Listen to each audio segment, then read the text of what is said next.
Opening night is a special moment in a filmgoer's life.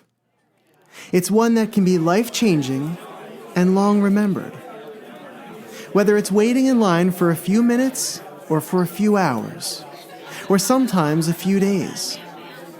And the friends and family members that joined you. Maybe someone was taking you to see a particular film. Or maybe you were taking someone dear to your heart. Maybe you were being dragged to a movie about which you knew nothing. Or it was one you had waited years to see, and now that opening night was finally upon you. There are flickers of images, ones for all of our senses, that we remember. Conversations with those around you as you discuss the possibilities of what was to come and what you'd hoped to see that evening. The rush of excitement as the doors finally opened and an attendee tore a ticket and shoved half of it into your outstretched hand as you kept walking. The wave of sound from the crowd. The overwhelming smell of popcorn churning in butter. The energy and bustle of those walking in the same direction as you. Your heart pounding in the best possible way. Entering the dimly lit theater through two small doors as you said goodbye to the outside world for the next few hours. Following the tiny lights outlining the aisles that directed you to your seats. The noise level in the theater rising as people settle in, comment on whatever's in front of you on the screen, and take part in the last-minute conversations. And suddenly, everything settles for a moment as the lights lower and the audience realizes the movie is about to begin. The final burst of excitement as the previews wind through the reel and project onto the screen. The familiar promotions for refreshments and a call for silence and courtesy through the film. The final glance you share with your friend, your date, a loved one, or a complete stranger randomly sitting next to you. It's a glance that says, "Are you ready? Here we go." Sometimes, something magical happens. Something permeates the atmosphere and makes you feel alive in a way that only special events can do. And on a Wednesday in 1980, May 21st to be exact, throngs of audiences gathered in movie theaters all over the world to witness opening night of one of the most anticipated films in the decade. Little did any of them know that George Lucas had a secret waiting for them. One so shocking, most moviegoers wouldn't believe it until years later. One so powerful, it would impact the Star Wars universe and the medium of film for the next 40 years. In fact, decades from now, people will still be talking about it. This is the story of 5 words that never appeared in a film script, but marked filmmaking forever. This is a look at how the iconic moment came together and how actors and audiences reacted to the revelation. This is the twist that resonated throughout the galaxy. This is the secret of The Empire Strikes Back. And this is Star Wars, Prototypes and Production.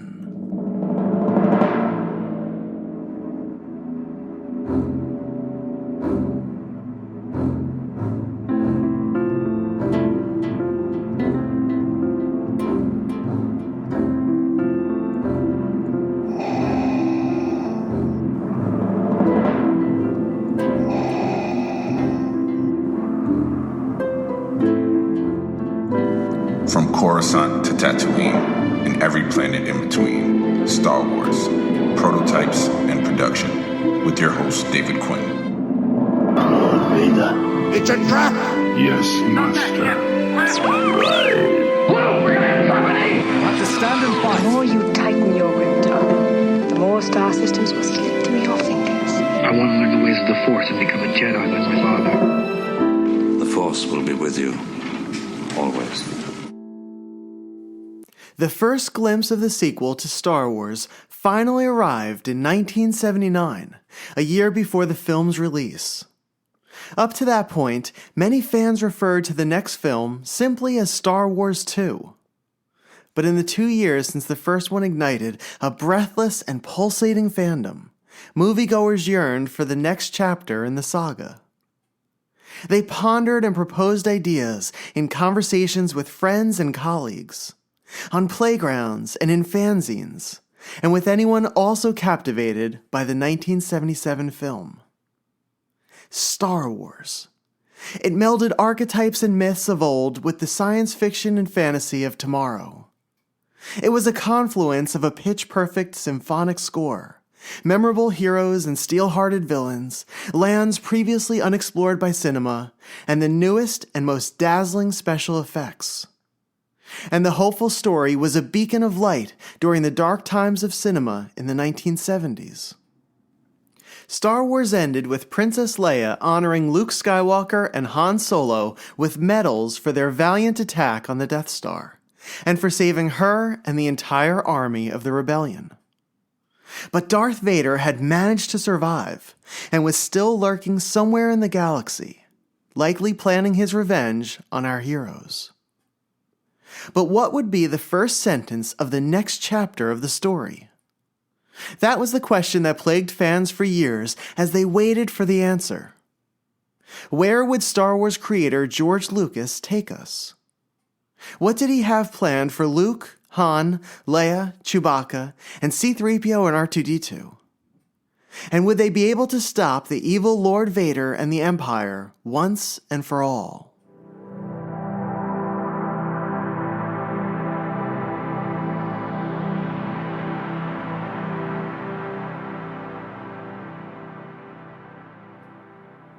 In the first half of 1979, the sequel's teaser trailer premiered. Set against a backdrop of John Williams' familiar Star Wars theme and only featuring Ralph McQuarrie's conceptual paintings, the trailer offered a peek, a blur of exciting images, of what was to come. The trailer highlighted the main characters and introduced a new one, Lando Calrissian. But one key line gave fans a peek at the long-awaited showdown. In a surprising move, Lucas seemingly showed his hand early, a year before the film hit theaters. The trailer's narrator promised a confrontation between Luke and Darth Vader by the film's end. The film also had a name. Star Wars 2 had been the placeholder. From that point forward, it would be called The Empire Strikes Back.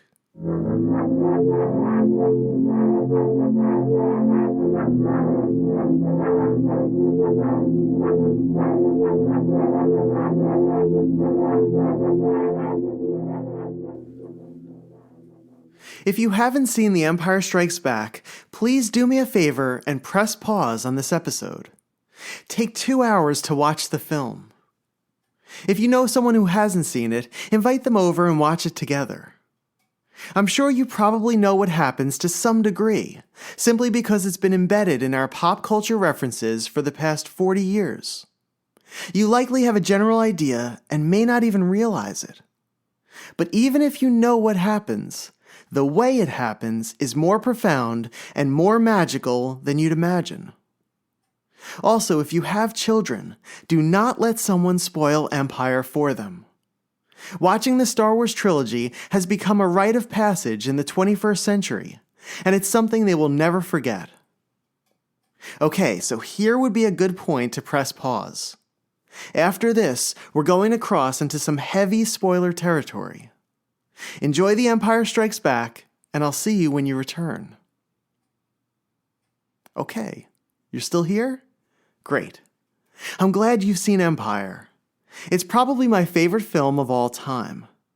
And in addition to impacting me in a wonderful way as a child, it has affected how I see the world.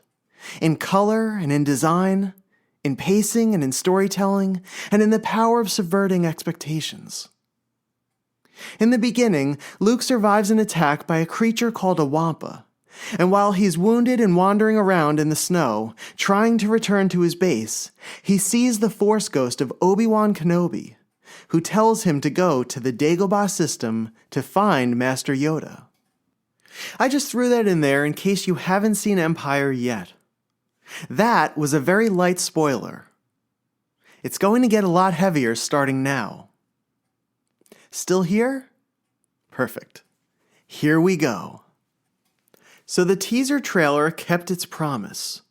And at the end of The Empire Strikes Back, audiences were treated to a momentous duel between Luke Skywalker and Darth Vader. As I mentioned earlier, at the beginning of the film, Obi-Wan directed Luke to travel to Dagobah to find a Jedi Master named Yoda, who would train him in the ways of the Force. The only chance Luke had in defeating Darth Vader would be to become a Jedi himself. But while Luke trained with the diminutive Green Master on the Swamp Planet, Vader set a trap for him. Working with Han Solo's longtime friend Lando Calrissian, Vader captured Han, Leia, Chewbacca, and C-3PO and tortured them. He knew that Luke would feel his friend's pain through the Force and would travel to the Cloud City of Bespin to find them. And Vader would be waiting for him. For Vader wanted to turn Luke to the dark side of the Force, and together they would destroy Vader's master, the Emperor. Together, they would rule the galaxy. Luke, sensing his friends in peril, abandoned his training. Against Yoda's warning, he boarded his X-Wing and flew to Bespin. And finding his way into the bowels of the city in the clouds, he finally came face to face with Darth Vader. They ignited their lightsabers and fought among the blue hues and orange tones of the carbon-freezing chamber. The entire time, Vader tested Luke, wearing him down and pushing him to fight with anger and emotion, to succumb to the dark side. Luke was no match for the mighty and imposing Sith Lord, who cast a dark shadow over him, driving him out onto a thin plank that hovered over a wind-ridden abyss. Vader disarmed Luke of his lightsaber, and as Luke crawled out to the edge of the gantry, Vader offered to train him in the dark side of the Force. And then he told Luke something that would shake him to his core. You don't know the truth. Obi-Wan killed your father. At least, those were the words printed in the shooting script.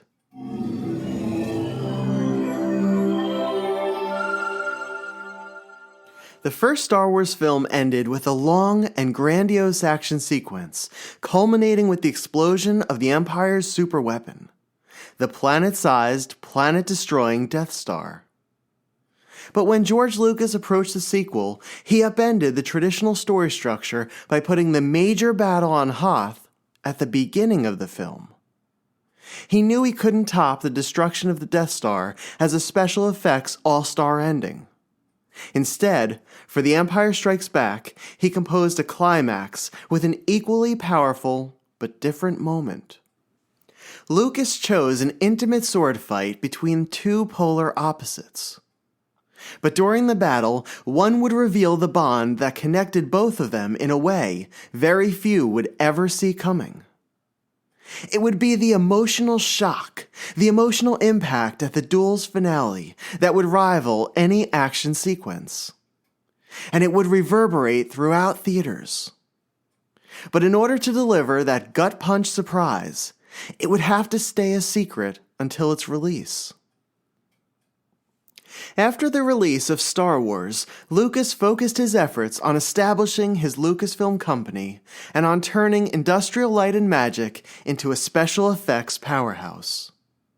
He ceded writing duties for Empire to Lee Brackett.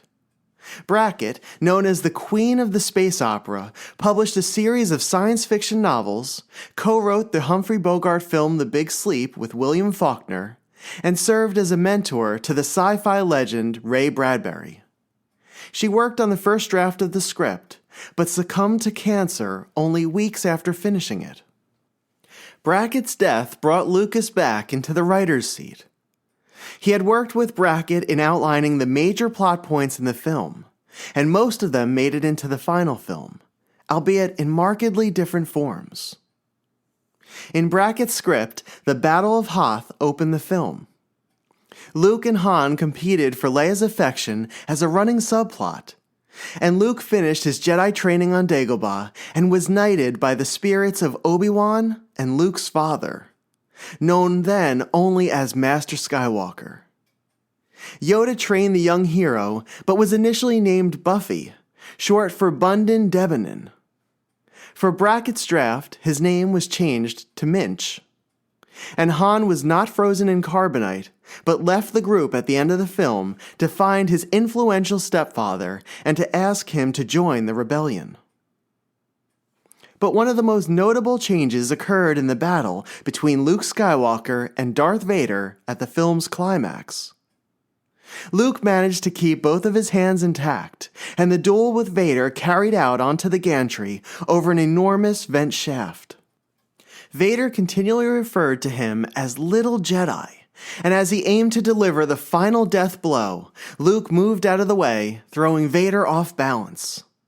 Luke escaped by falling down the vent shaft, riding down a long tube, and landing with a thud on the roof of the Millennium Falcon. And while Brackett established a deep connection through the Force between Luke and Darth Vader, that's as far as their relationship went in that first draft. Left without a writer, Lucas attempted a second draft.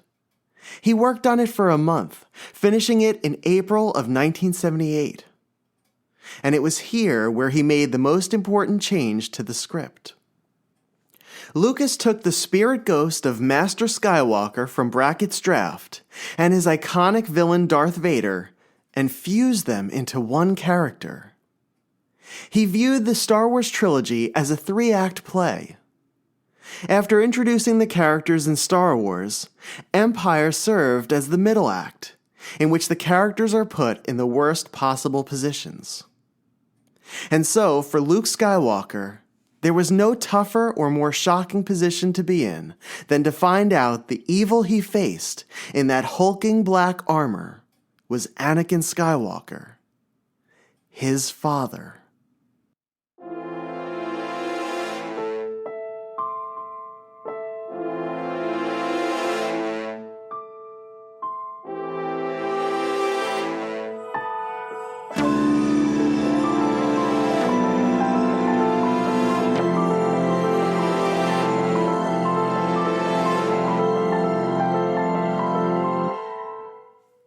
Lucas's script built upon Brackett's first draft and fleshed out most of the moments he wanted to appear in the film, but he struggled to pen the dialogue.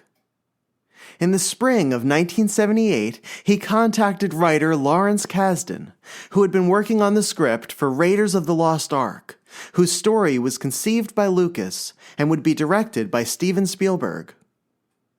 In a 2015 interview with Wired, Kasdan explained how he landed the job of reworking the Empire Strikes Back script.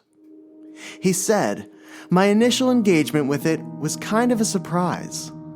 I had just taken 6 months to write Raiders of the Lost Ark from scratch. I handed it in, and George said, 'Do you want to write Empire Strikes Back?' Literally, he threw it on the desk and asked me to write Empire. He said, 'We're in big trouble. Lee Brackett has passed away. They're building sets in England, and I don't have a script.' I said, 'Maybe you ought to read Raiders first.' He said, 'I'm going to read it tonight, and if I don't like it, I'll call you back tomorrow and take back this offer.'" Fortunately for Kasdan and for Star Wars fans, Lucas either liked what he read, or was too desperate to waste time searching for someone else. But he took the fact that he was selected as a green light to push the boundaries of storytelling that would go beyond what Lucas set up in the first film. Kasdan aimed to explore the characters in deeper ways and to shape them with real-life complexities amid a fantasy backdrop. Kasdan also shared his excitement at the potential behind the revelation. He said, "George said to me, 'Darth Vader is Luke's father.' I just thought that was the greatest thing I'd ever heard, but that was all George. I thought, oh my God, this story is so much more interesting than what I thought it was. When you bring in the father and the son, you're bringing in things that resonate from real life." He had a broad outline of where he wanted to go, and what was clear from the get-go was that it was the second act of a 3-act drama. Kasdan and Lucas wanted to prepare viewers for the big reveal, to give it weight and to build to it in a realistic and organic way. Together, they planted moments in the script that would foreshadow Vader's declaration. In the film, as the Empire's fleet hunts the Millennium Falcon, Admiral Piet enters Vader's chamber and witnesses the black helmet lowering onto the Dark Lord's head. Piet sees Vader from behind, and through the openings in the chamber is able to make out the back of his scarred and very human head. After years of fans speculating that he was some kind of android or machine-carved monster, seeing Darth Vader as human quietly sets up the idea that there's more to him, and that he could be Luke's father. And in a scene on Dagobah, while Luke is training with Master Yoda, he encounters a cave that Yoda describes as strong with the dark side of the Force. Inside the cave, Darth Vader appears, ignites his saber, and battles Luke. This not only foreshadows the battle that is to come, but the connection that Luke has to Vader. The apparition of Vader, brought to life by the dark side, is quickly defeated, as Luke parries Vader's attacks and decapitates the Sith Lord with one swing of his saber. The shadow-like helmet explodes, revealing the face of Luke. Although it was only a manifestation of Luke's fears in the form of Darth Vader, it served as a warning to Luke about the confrontation leading to his own destruction. It also slyly hinted at the idea of a Skywalker potentially living inside that armor. The way Kasdan handled Vader throughout the film changed as well. And for viewers, the rhythms were different on a subconscious level, in order for us to feel this shift. The Vader introduced in Star Wars was much different than the version presented in this one. In the first film, he was a cold, calculated assassin, bent on destroying the rebellion and his former master, Obi-Wan Kenobi. In Empire, his tone changes. The rebels keep slipping through his fingers, and Vader grows increasingly frustrated. Kasdan uses Vader's frustration as a device for humor, as he disposes of each admiral who fails him by choking them, and promotes the next one, pale-faced and panicked, on the spot. But when Vader fights Luke on Bespin, he does not act like the typical bad guy, and there's no hint of the earlier humor in any of those scenes. And as an audience, what we're watching is different than what we feel in that moment. Although he attacks Luke relentlessly, we see he is testing him and wearing him down at the same time. He is learning who Luke is through their confrontation.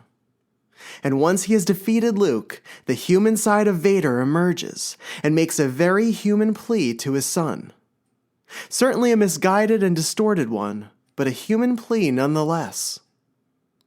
And Kasdan used the conversation between Vader and the Emperor earlier in the film to make the reveal all the more shocking.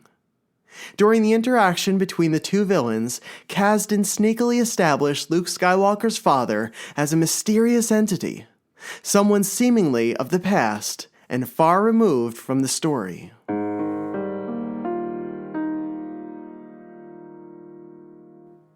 Kasdan completed the script by the end of the summer of 1978. At that time, he had supplied the necessary flesh and muscle to what he described as Lucas's skeleton of a first draft. And with the knowledge that Darth Vader would announce he was Luke Skywalker's father, Kasdan created a secret page to the script that would be inserted at the last moment. Here is an early version of that page. Luke's sword whistles past Vader, and the young warrior is thrown off balance, his guard down. Vader's lightsaber flashes out with deadly skill and cuts Luke's arm off at the elbow. Luke's forearm flies away in the wind as the boy himself almost goes over the edge. He can barely stand. He wipes away tears and blood from his eyes, but can still barely focus on his massive opponent. Vader says, "Search your feelings, my son. You will know it to be true. Come, join your father." Luke is horror-stricken, bewildered. Later, the scene changed as Luke lost his hand instead of his entire forearm. And Vader's admission was much more direct. But in order for the reveal to land with audiences, for it to present itself with chilling effect, there had to be the danger that Luke could follow in Vader's footsteps. Kasdan said, "When George and I were writing the script, one of the major conceits of the trilogy is that over the course of the second act of this three-act structure, that Luke would not only discover this devastating thing about his past, but will see in him those qualities that could go the wrong way. So when he loses his arm, it leads to the next scene where he starting to become literally like a machine, like his father." Kasdan had penned the scene, and the script was quickly coming together. Its success would depend heavily on the director's vision for the film. Director Irvin Kershner was hired to transform Lucas's and Brackett's ideas and Kasdan's words into the visual medium of film. As the director of The Empire Strikes Back, he was pulled into the tiny circle that knew the film's main secret. Empire was Kershner's first blockbuster film, and it propelled the director to dig deep into the script to find the heart of the story. And once he figured it out, he began to chart a path for the film. Luke was the soul of The Empire Strikes Back, and the reveal at the climax of the film would add an unforeseen complexity to his hero's journey. As Screen Rant's Thomas Bacon so eloquently put it, where A New Hope is a Campbellian hero's journey writ large, The Empire Strikes Back makes the story infinitely more personal. It turns Star Wars into a tale of intergenerational conflict, creating opportunities for transcendent themes of redemption and reconciliation. In other words, Empire's climax raised the stakes of Luke's personal journey, because he was not only finding himself, but was determined to battle the darkness and eventually save his father and restore him to the side of light. Let's join Kershner on set and explore the moment of shooting the scene. Picture this: the Bespin Gantry. That's the thin bridge onto which Luke crawls to escape the relentless attack from Darth Vader. In the script, it hovers over a seemingly endless reactor shaft within the cloud city of Bespin. In actuality, it sat somewhere between 6 and 10 feet off the ground, and below the actors, quilted mattresses covered the floor in case someone fell accidentally or purposefully. Irving Kershner stood behind the camera operator, who was off to the side of David Prowse, the actor who portrayed Darth Vader. There were a handful of people on the set, ones responsible for lighting and effects and capturing the scene on film. Luke Skywalker was lying on his back, facing his adversary as the two locked their glowing blades. Luke pushed Vader's red saber aside long enough to get back onto his feet and to deliver a strike that cut into the side of Vader's shoulder. Vader swung at Luke, slicing through a 3-pronged instrument complex at the entrance to the gantry. He then blocked Luke's saber by spinning with a fighter's flourish, leaving Luke's arm exposed. And with a swift motion, he cut Luke's hand at the wrist, flinging it and the saber it held into the abyss.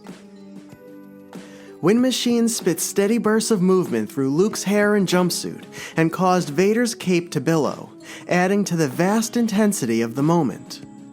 But as Mark Hamill later remarked, the deafening roar of the wind rendered all dialogue useless. In a dialogue-heavy sequence, actors generally will react and respond to the last line delivered, often reading the subtleties of one's facial expressions. But in this case, Hamill spoke his lines based on Prowse's gestures. For the man in the mask was by nature using other parts of his body to convey emotions covered by the mask itself. All of the lines between them, the ones delivered with angst and intensity, would be dubbed in later during post-production.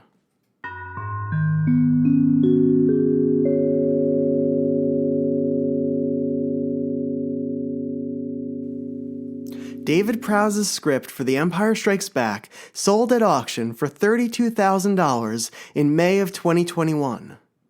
This historic document was marked with the name Vader at the top of each page, and later gave Star Wars fans insight into how the scene was presented to the cast. It also gives us an idea of how the scene would have played out without the big reveal. Vader says, "There is no escape. Don't make me destroy you. The Emperor is strong with the Force, but the Force runs strong in the Skywalker line, and together we will overthrow him. I will complete your training, and we will rule the Empire as equals." He then puts his sword away and extended his hand to Luke. And Vader says, "Luke, we will be the most powerful in the galaxy. You will have everything you could ever want. Do not resist. It is your destiny." And at that point, Luke resigns himself to the fact that he would rather die than join the Dark Lord, and he throws himself from the gantry and falls down the shaft. The scene is still powerful in its own right, but knowing what we know now, it comes nowhere near what eventually made it to the silver screen. When it came time to film the scene, Kershner had David Prowse deliver a different line. When Hamill found out what this new line would be, he was rather impressed. He said, "I thought, wow, Alec Guinness, this icon of virtue, is secretly a villain? That's a great twist. I didn't see that coming." But moments before he was to deliver his reaction on film, Kershner told him the real secret of The Empire Strikes Back.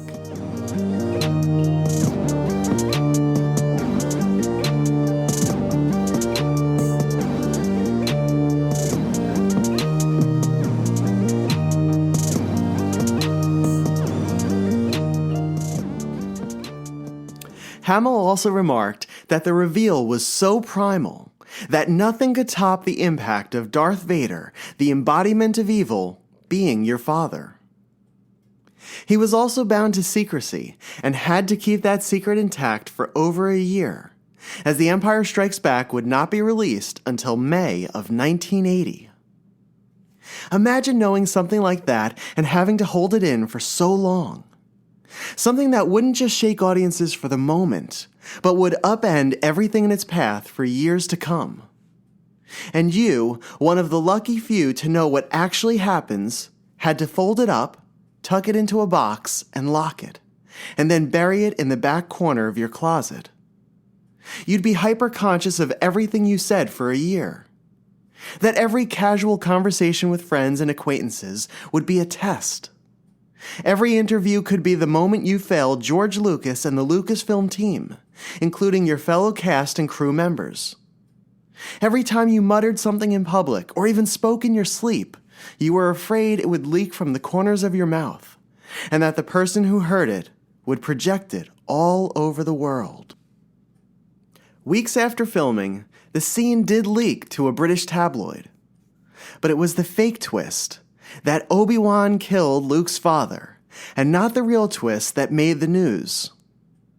Reflecting on it, Hamill said, "These newspapers were offering £20,000 notes for anybody that got a good Star Wars leak.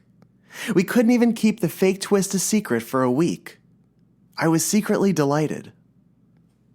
The list of people who knew still remained small by this point. It consisted of Lucas, the story's creator, Kasdan, its author, Kershner, its director, and Hamill, the on-screen recipient of the shocking news. And then it came time to tell Darth Vader, or at least the person supplying his voice. While David Prowse gave us the physical presence of Darth Vader on screen, it was the deep mechanical boom of James Earl Jones's tone that gave us Vader's terrifying sound. And during post-production, Jones, like Hamill, was pulled aside and was given the real lines of the scene that would appear in the movie's climax. Part of the reason the reveal was kept a secret for so long was that it was never captured on film as the scene was being shot. The correct words never came out of an actor's mouth that day. No one could even hear what Vader was saying on set. Only Luke's reaction to the news was evident in that moment, and only Hamill's Luke knew what Vader would actually say to him on screen. The key to the entire scene was Vader's mask. In this sense, Vader's face, and more importantly his mouth, was covered. So Lucas, Kasdan, and Kirshner knew that they could continue to keep the reveal a secret while shooting the film. Months later, during post-production, they would have James Earl Jones dub in Vader's real lines, and no one else had to know the truth.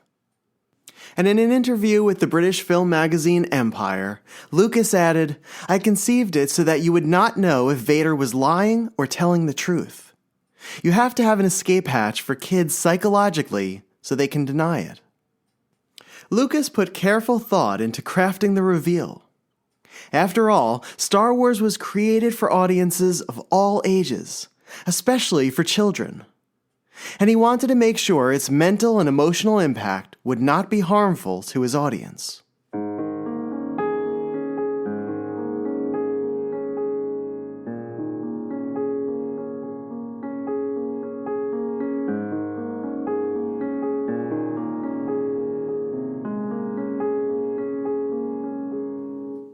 According to George Lucas, by the film's premiere on May 21st, 1980, only a dozen people knew what Darth Vader would actually say to Luke Skywalker on that gantry during the film's climax. In addition to Lucas, Kasdan, Kirshner, Hamill, and Jones, sound designer Ben Burtt and some of the film's mixers and editors were added to the circle of secrecy. And the film's cast learned of the twist at the premiere as well. Mark Hamill recalled the reaction of the friend sitting next to him, Han Solo actor Harrison Ford. Another actor in the audience that night was David Prowse, who played the physical form of Darth Vader in the film. However, and this is where it gets truly interesting, 2 years before that interview and before the premiere, Prowse ignited a conversation among the most ardent fans when he made a public claim linking Luke and Vader as father and son. How was this possible?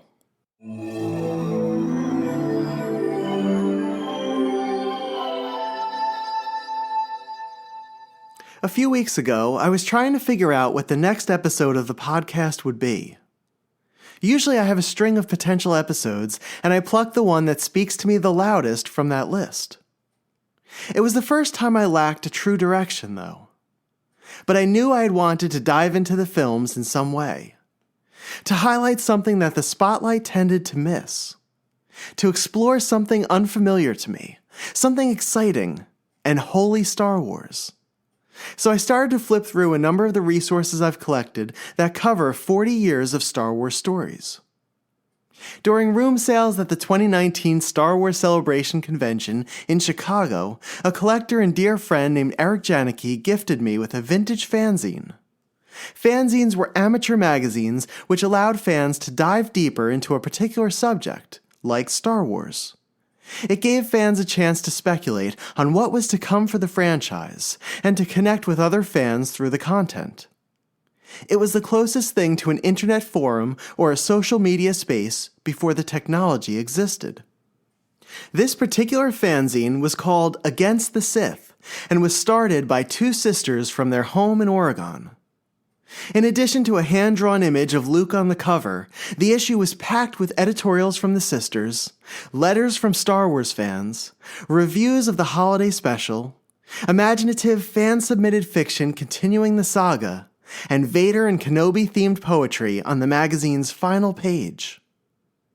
As I sat on the floor of my room and flipped through the fanzine's pages, a paragraph from the forum section caught my attention. Candace Wiggins from Pickens, South Carolina wrote, "Did I understand you correctly? Luke may turn out to be Vader's, child? Pam and I give a resounding no. They may have toyed with the idea, but it'd contradict all info given in Star Wars." And then she added this. Actually, they were going to film the sequence of Vader killing Skywalker and then being mutilated upon his, accident during his duel with Obi-Wan. Alas, they didn't have the time, but Lucas had said several times he's interested in giving that story, if not as a background or flashback in one of the sequels, then as an entire movie in itself. It would be called The Clone Wars. I wish they'd do it. I think it would be a colossal story, achievement, whatever. Candace continued with her defense against Vader being Luke's father, but my eyes jumped to the top of the page. The introduction to the forum read, "These are the responses to an editor's note in issue number 2, inviting readers to give their opinions on the possibility of Darth Vader being Luke's father." Rebecca Greenberg from Philadelphia, Pennsylvania, initiated the conversation. In her letter, she wrote, "Despite Dave Prowse supposedly having the inside track as to the outcome of the confrontation between Luke and Darth, I absolutely disagree with his statement that Darth will be revealed as Luke's father." I sat, stunned at the text in front of me. It was future insight embedded into the imaginative speculation of the past, knowing too much and yet not enough. I flipped to the front of the fanzine and checked the publication date. January 1979. The issue was likely compiled and produced at the end of 1978, approximately a year and a half before The Empire Strikes Back was released. Again, there was no internet. News traveled much more slowly back then, more like a hot air balloon's drift than today's Wi-Fi Autobahn. The reveal that Darth Vader was Luke's father had been one of cinema's biggest secrets, one of its most defining twists. And yet somehow, in 1978, among a small gathering, fans were discussing its unlikely probability as a story point in the future sequel. In 1978. And to top it all off, Dave Prowse, Darth Vader himself, was the source of the leak that sparked these conversations. A year and a half before it reached theaters, and before the film even had an official title. Immediately, my curiosity was piqued, as I knew I had to explore how Empire's reveal reached audiences, and whether it had truly remained a secret. So Eric, thank you for your gift. As you can see, or more accurately hear, I'm putting it to good use. Let's find out how much Prowse actually knew.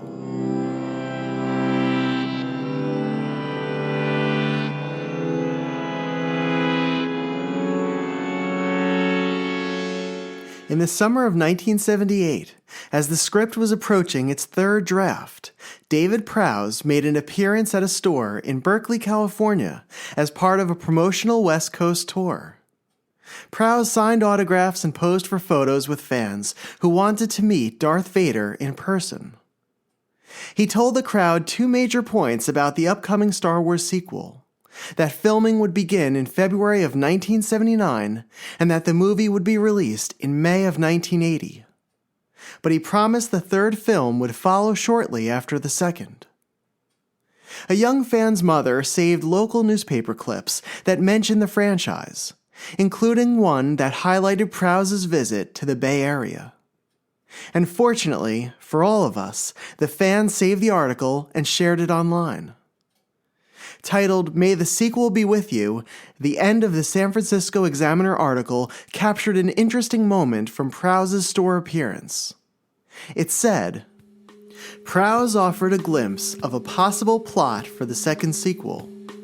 Darth Vader and Luke Skywalker, the young hero in the first film, played by Mark Hamill, are hooked up in a do-or-die lightsaber duel when Luke learns that Darth is, in fact, his long-lost father. Father can't kill son, son can't kill father," Prowse said. So they live again to star in Star Wars 4, and the crowd apparently responded with wild cheers. Reading the article for the first time, it certainly appears that Prowse had prior knowledge of Lucas's intention, and was proudly proclaiming it to the general public. But this was really either a guess or a joke on Prowse's part. First, the script was still in the process of being written, and only Lucas, Kasdan, and possibly Kirshner knew about the reveal at the time. Second, the article mentioned that Prowse's suggestion of a possible plot was for the second sequel, which would be the third film in the series. He was likely stirring up excitement within the crowd by pointing to what every fan assumed would happen by the end of the series: the inevitable lightsaber battle between Luke and Vader, the hero and the villain. And Luke finding out that Darth Vader is his long-lost father was an unbelievable twist, especially to an audience that had only seen the first film thus far. Prowse was likely throwing out the idea as a way to keep both characters alive, leading to a fourth film and extending his role as Hollywood's favorite antagonist. But then there's this. It exists, and yet there's no explanation as to why or how it exists. But it's fascinating nonetheless.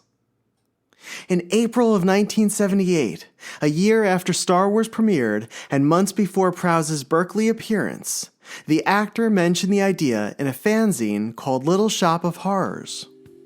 Prowse said, "In the film, Alec Guinness goes to great lengths to explain to poor Luke how his father had been killed by Darth Vader. Luke's father was killed by Darth Vader, right? And how Darth Vader turned to evil, etc., etc. His father was good, and all this sort of thing. In the next film, there's going to be a confrontation between Luke and Darth Vader, and then they discover that Darth Vader never killed his father, that Darth Vader is his father. So son can't kill father, and father can't kill son. So Darth Vader lives until the next sequel." The quote reads as someone analyzing the film and imagining the backstory of the character he portrayed.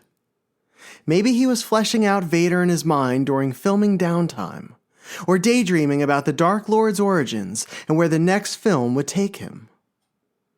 During his time as Vader, Prowse shared many ideas about future story beats that turned out to be false. For example, he announced to Starlog magazine in 1979 that Boba Fett would kill off Han Solo during a sequel battle.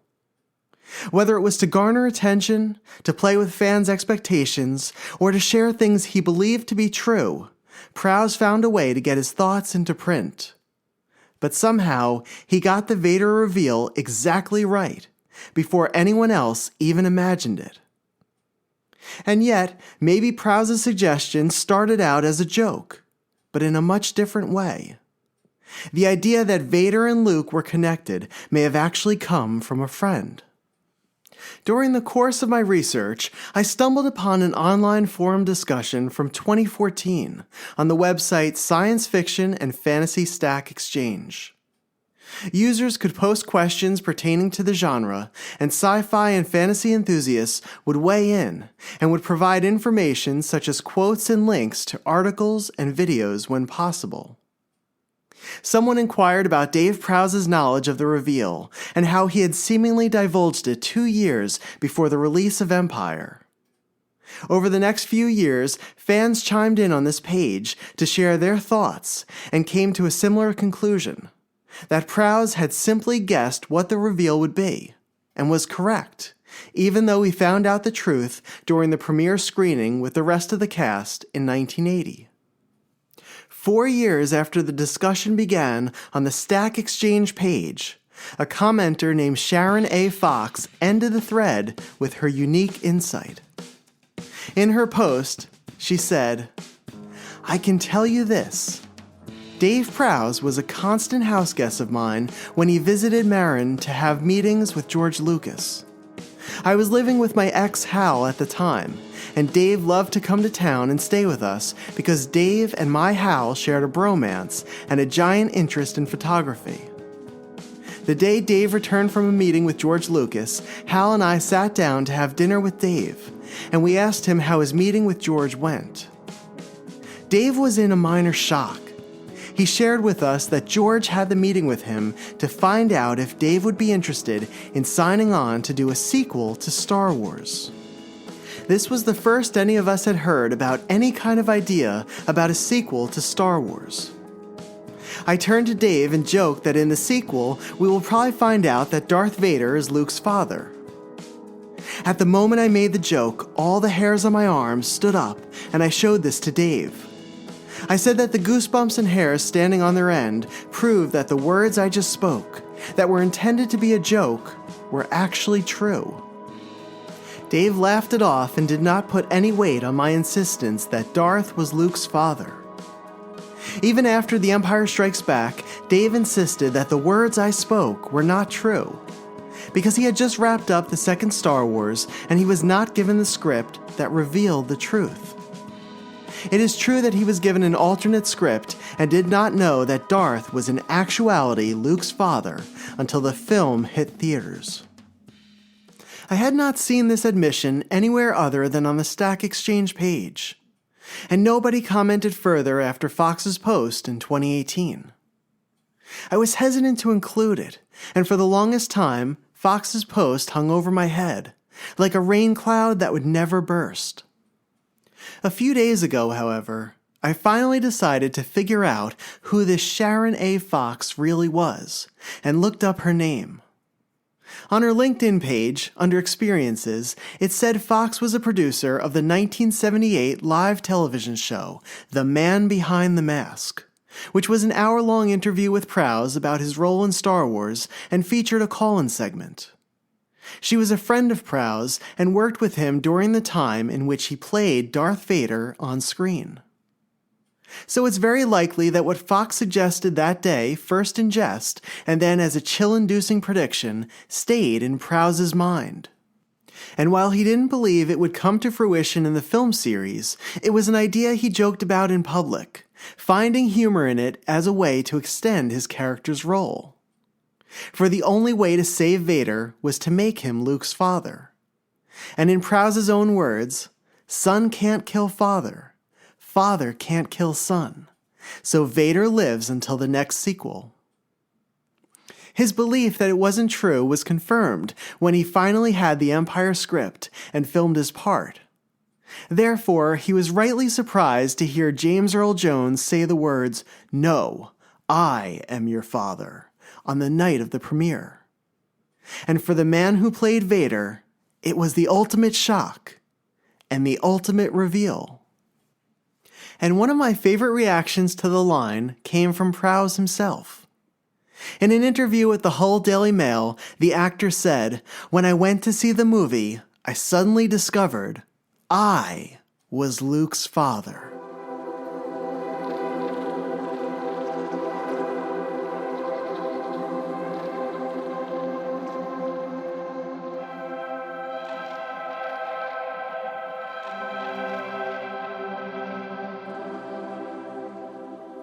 The Empire Strikes Back is considered by many fans as the best Star Wars film in the saga, and it has become one of the most revered movies in cinema history. When it premiered, however, it received mixed reviews from critics and from audiences. The anticipation for the sequel was almost unquenchable, especially coming off of a 3-year wait. Plus, many felt that the first film was a full story by itself, with a satisfying conclusion. Empire, on the other hand, left the state of the galaxy in complete disarray by its end. Our heroes had been beaten. Han Solo was frozen in carbonite and was on his way to Jabba the Hutt.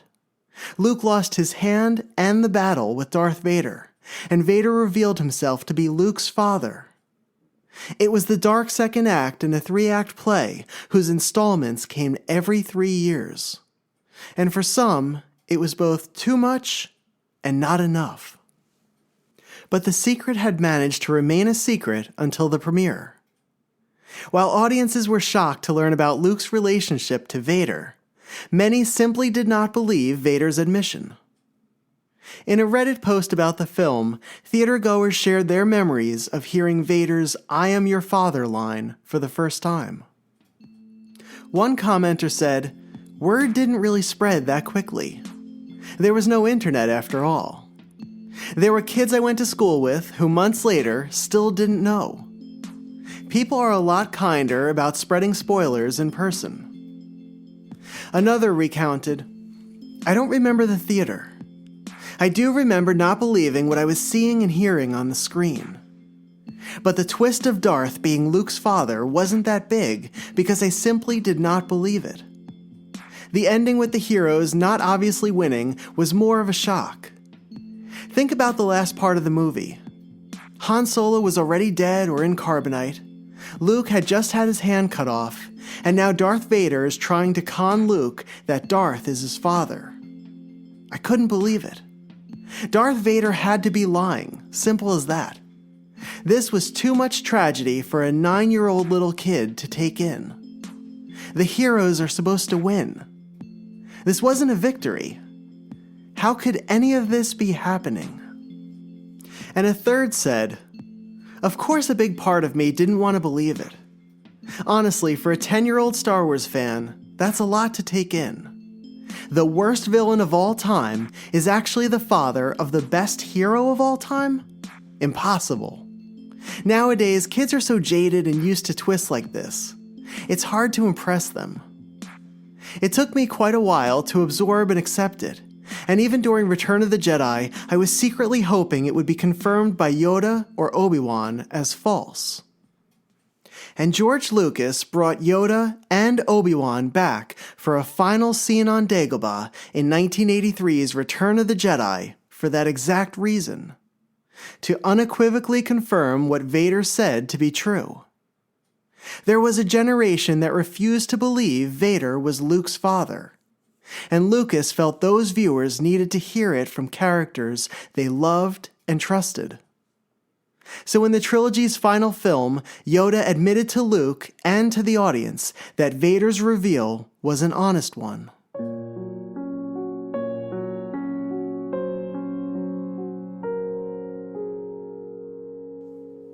George Lucas had managed to keep the reveal a secret against careless tongues, prying tabloids, and a ravenous fan base yearning for answers.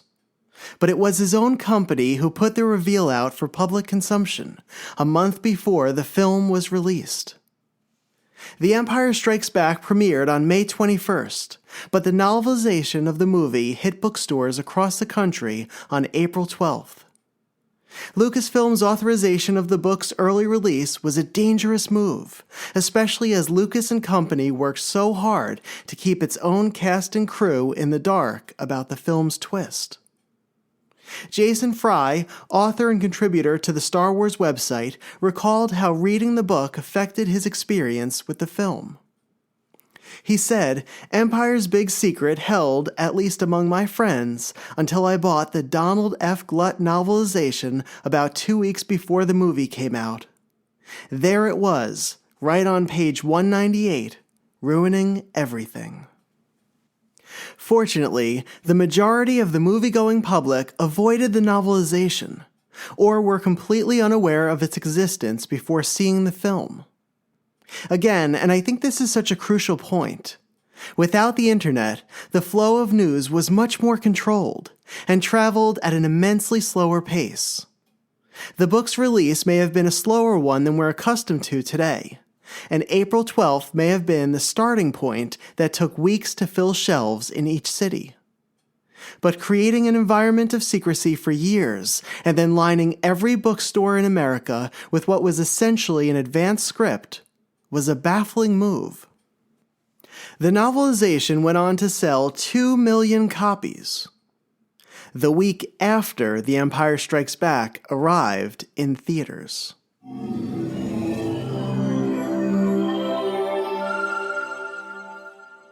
Today, Darth Vader's admission to Luke Skywalker is considered one of the best reveals in cinema history. In a 2014 interview with Empire magazine, Lucas was asked if he could imagine keeping a film secret like that quiet in the 21st century. Lucas responded, "No. It was pretty remarkable we pulled it off then. It was without the internet, but it was still extremely intense in terms of the fans. Literally, I didn't tell anybody. Even the producer didn't know. It wasn't until James Earl Jones came on during the finishing of the movie that it was revealed what he was actually saying there. We expected it to leak then, but it didn't. It made it through the sound mix where the group widened. Then, everybody came out of the first screening and said, "He's his father." Personally, I think it was one of the last real reveals. Now, you can't do it. But Lucas and his team had done it. They had established a beautiful and profound story, one that was action-packed and yet contained heart and humor. One that raised the stakes of a typical science fiction film to become one of the greatest film epics of all time. As The Empire Strikes Back approached its 40th anniversary, Lawrence Kasdan shared what he thought made the reveal work. He said, "All this energy and all this storytelling that preceded it was aimed at this tiny spot. It's like if you were trying to get to Mars and you were 1 degree off, you wouldn't get there. That's what the scene was like for all of us.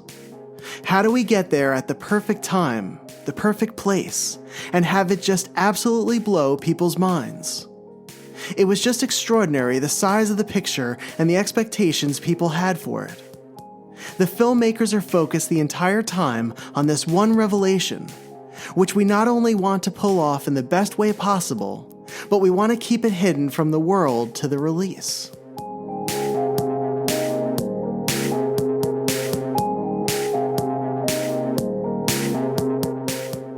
So that is the story behind one of the most iconic and shocking lines in movie history. Did you know it's often one of the most misquoted lines as well? For decades, fans, films, and television shows have mimicked James Earl Jones's rumbling register, but most times they've delivered the line as Luke, I am your father. I think this pop culture change to the line, replacing the word no with Luke, happened as a way to better contextualize it. Saying, "No, I am your father," feels like the punchline is there, but the setup is missing. Because Vader was originally responding to what Luke said. Instead, as soon as someone hears the name Luke in that deep tone, they immediately know what to expect. It's a type of shorthand that prepares a listener for a shared acknowledgement of the memorable Star Wars line.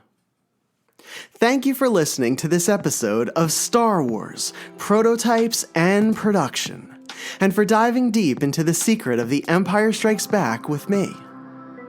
This has been one of my all-time favorite episodes to create, and I learned so much about the making of the film, how the reveal stayed a secret, how it was received, and the story behind Dave Prowse's seemingly accurate prediction 2 years before the film premiered. The evening I decided to do this episode, I stayed up until 1 o'clock in the morning, devouring as much information as I could, and fell deeper and deeper down the proverbial rabbit hole. Every revelation opened a door for 3 others, and gave me more questions to ponder. I would lie in bed at night, arranging and rearranging the story in my head. And when a new idea would hit me, I'd fling the covers off of me and would jot it down on my phone or laptop so I wouldn't forget it by the morning. Again, a thank you to Eric Janicki, who kindly gifted me issue number 3 of the Against the Sith fanzine, simply because he enjoyed my first podcast episode about my connection to Luke Skywalker. And an image of Luke was on the cover of this particular fanzine. And also, he's just a really thoughtful and kind friend, and does wonderful things like that for others all the time. Eric, you're the reason this episode exists. Thank you, my friend. My hope is that when you reflect on your favorite podcast episodes of the year, that this one might make your list. As Star Wars fans, there's nothing more exciting and more enjoyable than to explore a part of the galaxy George Lucas created. To see how it came together through hard work, boundless creativity, movie magic, and a touch of the Force. And for me, growing up in the time of the original trilogy, The Empire Strikes Back certainly ignited my imagination, and that spark has never diminished. If this episode captured an ounce of that for you, please subscribe or follow the show on your preferred podcast platform. It's free to do so, and this way you'll know as soon as the next episode drops. And if you like the podcast, please share it with a friend, and please leave a review. Did you know that Lucas's original line for the reveal was, "Luke, please leave a review"? I can't prove that, but hey, Lucas has always been a visionary, and maybe he knew how important reviews would be for podcasters in the 21st century. But actually, leaving a review of this podcast would help me immensely. These reviews not only help to give listeners an idea of what the podcast is like, but it also serves as a good indicator as to whether it would be worth their time as well. And on top of that, it also helps algorithm-based platforms like Apple Podcasts to recommend Prototypes and Production to people interested in finding new audio shows. And if you enjoyed this one, it's likely another Star Wars fan may enjoy it as well. Star Wars Prototypes and Production just hit another milestone recently. It has now reached 6 of the 7 continents and has listeners spanning 50 countries. When I recorded my first episode, I honestly didn't know if anyone would listen. But I endeavored to deliver the best stories I could, with a listening experience that would be both connective and worthy of someone's time. And maybe this is just in my mind, but I feel like this episode reached a new level of what I can do with the medium. And I hope you'll tune in for whatever comes next. See you next time on Star Wars Prototypes and Production.